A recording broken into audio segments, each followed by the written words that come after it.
Hi. Welcome to Razorhost. Today we will learn how to change Namecheap domain name server with Razorhost Nameserver.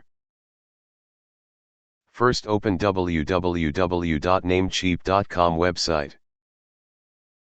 Login Namecheap with your Namecheap username and password and click on Sign In and Continue button.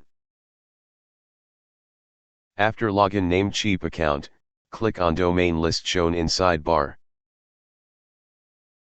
Now click on Manage button. Scroll down on Nameserver section and click on Custom Nameserver. Now enter Razorhost Nameserver. ns1.dnspark.in and ns2.dnspark.in. Nameserver also mentioned in description. To save Nameserver, click on green tick icon.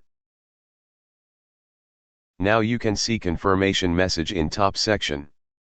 It's take up to 48 hours to take effect. Thank you for watching this video.